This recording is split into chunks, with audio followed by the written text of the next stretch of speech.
Joining us right now to talk about policy impact as the cabinet takes shape is Dan Clifton. He's Strategas' head of policy research. Dan, let's talk through what we know, what we don't know, and what you're advising clients in the meantime. We don't know a lot, but I guess we know enough for you to be telling people something. Well, good morning. The Trump transition is a little bit like Games of Thrones meets The Apprentice, and is almost turning out to be as exciting as the campaign. But the Treasury Secretary pick is a really important one for investors, and so getting that right matters. And this deliberation, I don't view as a bad thing. I think Trump wants to get it right. It's somebody he needs to have a good relationship with, and probably one of the most important picks that he'll make for his cabinet overall.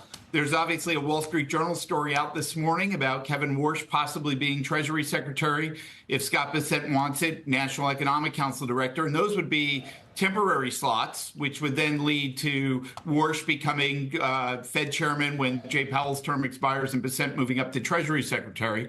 I think investors would view that warmly. And then, there is also talk about a dark horse emerging, whether that's going to be Mark Rowan or that's going to be Senator Hagerty. I think from the market's perspective, they were worried that there was going to be a more protectionist type of Treasury Secretary this time last week. And because many of these Treasury cabinet members are on your show all the time, Kevin Warsh has a great knowledge of markets. Scott Bessent has 30-year relationships with finance ministers around the world. And obviously, Mark Rowan is very capable and qualified given his role at Apollo. So I think all three of these choices would be warmly received by the markets. They have their positives and negatives. Those are not perfect picks, but I think it's shaping up to be one that's going to be market friendly. Dan, what we've seen to this point with the nominees put forward is certainly the idea that these are going to be loyal not only to President-elect Trump, but also to the ideas that he was pitching on the campaign trail. He made the point himself on election night when it was clear that he was running away with things, that these were promises made, promises kept.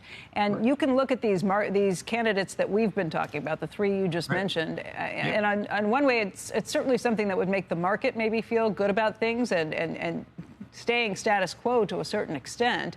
But each of these candidates have said things in the past that are counter to what President Trump was talking about, President-elect Trump was talking about on the campaign trail, whether that be the idea of tariffs, whether that be the idea of liking interest rates lower.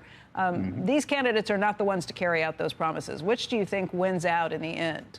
Well, that's a great point, Becky. And look, 75 million people voted for President-elect Trump. These candidates got 0 votes. He is the president. He gets to set the direction of policy. And so the question is, are we going to have a policy that immediately moves to 60% tariffs on China and a 20% tariff on the rest of the world? And I think what you'll see is a more balanced debate within the cabinet itself. What are President-elect Trump's goals going to be? And can we achieve those goals without putting the U.S. economy into a recession? That's going to be the balance for policymakers. And you want to have a broad range of opinions that are sitting down at the table. You're going to have much more forceful advocates for tariffs with Robert Lighthizer and others who get selected as well. And this will be, how do you achieve those objectives? On the deficit, promises made, promises kept. You're probably going to have some sort of tax relief on tips, given the nature of the political debate. Additionally, how do you finance a corporate tax rate cut for U.S. exporters? Those are going to be very difficult to do with a very high budget deficit and rising net interest costs. And the goal is to put experts in there who can help the president achieve his goals, but do it in a way that does not hurt the U.S. economy or put the U.S. debt situation into a more fragile position. You think that's possible?